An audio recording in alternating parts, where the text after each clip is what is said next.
नमस्कार. प्रेमाची गोष्ट या मालिकेच्या आजच्या भागात आपण पाहणार आहोत. सईचा फोन आल्यामुळे सागर खूप रडत असतो आणि त्याला सईची खूप आठवण आलेली असते व इतर सर्वजण त्याला धीर देत शांत करण्याचा प्रयत्न करत असतात. आणि त्यावेळी बापू सुद्धा सागरची जवळ जातात आणि सागरचा हात हातात घेऊन सागरला मात्र धक्काच बसतो आणि तो बापूंकडे बघतच राहतो. तर बापू त्याच्या जवळ जाऊन बसतात तर आणि सागरचा हात हातात घेऊन म्हणतात की तुला सईची खूप आठवण येत आहे ना, तू आज तुझ्या पुरीसाठी रडतो ना. आणि त्यावर सागर खाली मान घालून म्हणतो की हो म्हणतो. तर बापू म्हणत असतात की गेली 7 वर्ष मी सुद्धा असंच माझ्या मुलासाठी रडत होतो. आणि ते ऐकून सागरचे डोळे नकळत भरून येतात. तर बापू म्हणतात की 7 वर्षापूर्वी एका छोट्या चुकीमुळे मी तुझ्याशी बोलणं बंद केलं आणि तू सुद्धा पुन्हा माझ्याशी कधीच बोलला नाही. तुला तुझा इगो महत्वाचा होता, मला माझा इगो. तर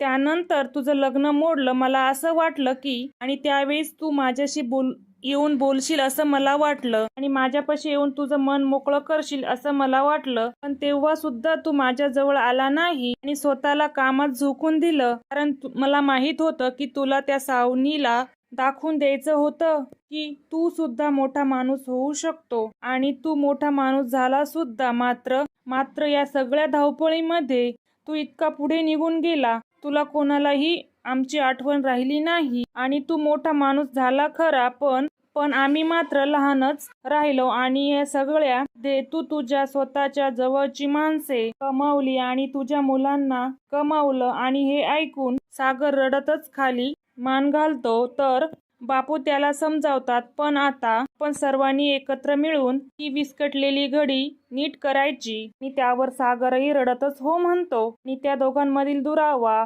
7 वर्षांनी मिटल्याने घरातील सर्वजण खूप आनंदामध्ये असतात. त्यानंतर बापू सागरला सांगतात की मी सईसाठी एक आई शोधली आहे, तू प्लीज त्या मुलीला भेटून घे. आणि बापूंनी आग्रह केल्यामुळे सागरही होकार देतो आणि त्यामुळे सर्वजण खूपच खुश होतात. ते सागर, बापू आणि इंद्राला मिठी मारतात आणि इंद्रा सुद्धा तिच्या फॅमिलीला एकत्र बघून खूप खुश असते. तर दुसरीकडे सईने सागरला फोन केलेला असतो. हे हर्षवर्धन बघतो आणि त्यानंतर तो रागातच सईजवळ जातो आणि तिचा हात पकडून तिला विचारतो की तुझ्या बापाला फोन करण्याची काय गरज आहे. असं ऐकून सई मात्र खूप घाबरते.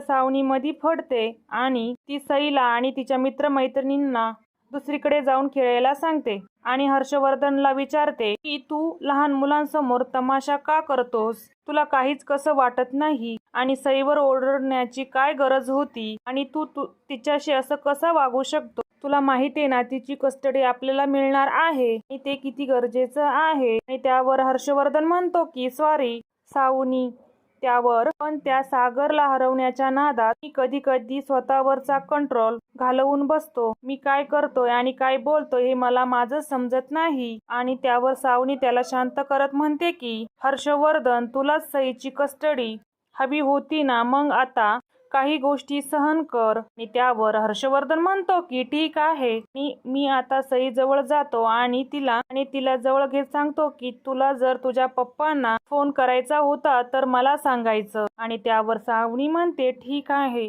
आणि तिचा मन जिंकून घेण्याचा प्रयत्न कर, नाहीतर ती उद्या कोर्टात सांगेल की मम्माकडे माझ्याशी कोणीही नीट वागत नाही. आणि ते ऐकून मात्र हर्षवर्धन लगेच सईकडे जातो. तर दुसरीकडे सागर त्याच्या वकिलांना सांगत असतो की आमच्या घरी माझ्या लग्नाची बोलणी सुरू आहे. त्यांना कळत नाही की ते माझ्यासाठी बायको शोधतात तर सईसाठी आई नाही, कारण इतक्या साऱ्या कमी दिवसांमध्ये ती सईची आई कुठून उभी करणार आहेत. त्यावर वकील साहेब म्हणतात की खरं आहे तुमचं आणि या केसमध्ये लग्नाचा काही उपयोगही नाही. त्यावर सागर म्हणतो की हो, तेच तर मी सगळ्यांना सांगण्याचा प्रयत्न करत आहे, पण ते काही माझं ऐकत नाही. त्यामुळे तुम्ही दुसरा काहीतरी मार्ग काढा. मग त्यानंतर तो स्वतःच वकील साहेबांना की जर आपण त्या मुक्ताची साक्ष रद्द केली तर. त्यावर वकील साहेब म्हणतात की हे कसं शक्य आहे. त्यावर सागर सांगतो की आपण कोर्टामध्ये हे सिद्ध करायचं की मुक्ताला सईबद्दल कोणतंही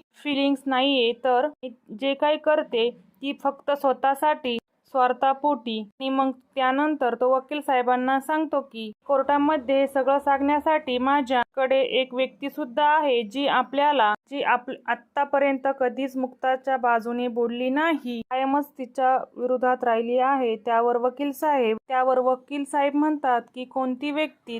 त्यावर सागर हसतच त्या व्यक्तीला कॉल करतो. तर दुसरीकडे हर्षवर्धनला त्याच्या वकिलाचा कॉल येतो. ते हर्षवर्धनला सांगतात की सागरने स्पेशल परमिशन मागून अशा एका व्यक्तीला बोलवलं आहे जे मुक्ताचं कॅरेक्टर चांगलं नाहीये हे जज साहेबांना सांगेल.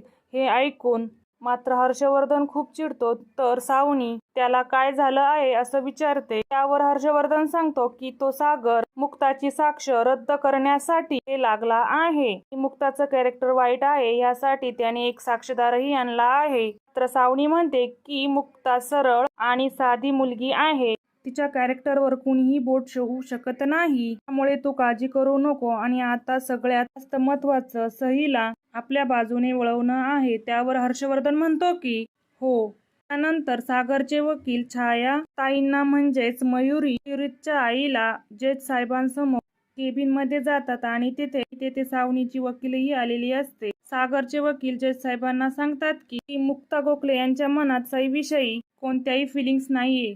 ते जे काही करत आहे ते फक्त स्वतःच्या स्वार्थासाठी करत आहे. याचा पुरावा देण्यासाठी हे साक्षीदार आमच्या सोबत आली आहेत. मग जज साहेब छायाताईंना त्यांचं नेमकं काय म्हणणं आहे विचारतात. त्यावर छायाताई सांगतात की नमस्कार, मी छाया परांजपे. माझ्या मुलाचं आणि मुक्ताचं लग्न ठरलं होतं, मात्र त्यानंतर आम्हाला समजलं की मुक्ता कधीच आई होऊ शकत नाही आणि त्यामुळे ते लग्न आम्ही मोडलं. मात्र जेव्हापासून ते लग्न मोडलं आहे ना, तेव्हापासून मुक्ताच्या डोक्यात फक्त एकच आहे की एखादा श्रीमंत मुलगा शोधायचा आणि त्याच्याशी लग्न करायचं. या गोष्टीसाठी तिने आणि तिच्या आईने प्रत्येक वेळेस आई होऊ शकत नाही ही गोष्ट आडवी येते. मात्र नंतर जेव्हा तिचं लक्ष सागर आणि सई केलं तेव्हा तिने तिचा डाव खेळायला सुरुवात केली. सई सोबत जवळीक साधण्याचा प्रयत्न केला कारण सईच्या मार्फत तिला सागरच्या घरापर्यंत पोहोचायचं होतं. घरच्यांनी अनेक वेळा तिला समजावलं, मात्र मुक्ता गोखलेवर त्याचा काहीही परिणाम झाला नाही. तिचं ते सगळं बोलणं ऐकून जज साहेब म्हणतात की तुमच्यासारख्या स्त्रिया आपल्या समाजात आहे म्हणूनच इतका मागे राहिला आहे. तुमच्या मुलाचं आणि त्यांचं लग्न मोडलं तर फक्त या कारणावरून की त्या कधीच आई होऊ शकत नाही, त्यावरूनच तुमची मेंटॅलिटी समजते. मग ते छायाताईंना खूप सुनावतात आणि वकील साहेबांना सुद्धा सांगतात की जर यापुढे तुम्ही असं काही केलं तर मला स्पेशल परमिशन देणार नाही. त्यानंतर ते त्यांना तिथून जायला सांगतात. नंतर जज साहेब मुक्ताला कॉल करतात, तिला त्यांच्या ऑफिसमध्ये बोलावतात आणि जेव्हा मुक्ता तिथे पोहोचते तेव्हा जज साहेब तिला स्वतः घडलेला सगळा प्रकार तिला सांगतात. त्यामुळे डोक्यालाच मुक्ता हात लावते. ती म्हणते की छायाताई असं कसं वागू शकता, ते आमच्या नातेवाईक आहे आणि माझ्या मोठ्या बहिणीच्या सासूबाई आहेत. आणि त्यावर जज साहेब म्हणतात की त्यांचं कुणी वापर करून घेत आहे आणि त्यांचा वापर कोण करतं हे तुम्हाला चांगलंच माहिती आहे. आणि त्यामुळे मुक्ता खूप चिडते आणि रागातच सागरकडे जाण्यासाठी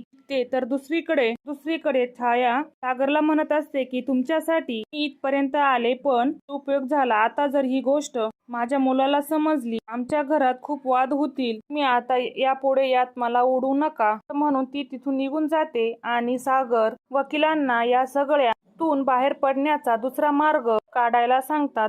तर दुसरीकडे मुक्ताला सतत वकील साहेबांचं बोलणं आठवत असतं. मग ती रागातच सागरच्या ऑफिसमध्ये जाते. ती सागरवर खूप चिडलेली असते आणि ती सागरला म्हणते की आतापर्यंत मी सईच्या बाबतीत कोणताच निर्णय घेतला नाही. या सगळ्यामध्ये पडण्याची मला हौस नव्हती, तर अचानक ही जबाबदारी माझ्या अंगावर येऊन पडली. खरं तर त्यातून कसा मार्ग काढायचा मलाही कळत नव्हतं, पण मी माझं काम अगदी सोपं केलं. तसंही तुमच्याकडे कधीच येणार नाही. त्यावर सागर चिडून म्हणतो की तर नकोय ना मला. आमच्या आयुष्याचा निर्णय घेणाऱ्या तुम्ही आहात तरी कोण? फक्त एक शेजारी आणि फक्त एक डेंटिस्ट. सईच्या बाबतीत आणि आमच्या बाबतीत इतका मोठा डिसिजन कसा काय घेऊ शकता? सईचे आई वडील अजून जिवंत आहे. तुम्हाला तिच्या बाबतीत निर्णय घेण्याचा कोणताही अधिकार नाही. मग दोघांमधील हा वाद वाढतच जातो आणि या मालिकेच्या पुढील भागांमध्ये आपण पाहणार आहोत सागर त्याच्या केबिन मधील वॉशरूम मध्ये असतो आणि मात्र ती निघून गेला आहे असा पिऊनला गैरसमज होतो आणि मग तो सागरची केबिन लॉक करतो. तेवढ्या वेळामध्ये मुक्ता सागरच्या केबिन मध्ये जाते. पिऊन तिला बघत नाही आणि केबिन लॉक करून तिथून निघून जातो. त्यामुळे सागर आणि मुक्ता तिथेच अडकून बसतात. पुढील भागाच्या अपडेटसाठी आपल्या चॅनलला लाईक करा, सबस्क्राईब करा.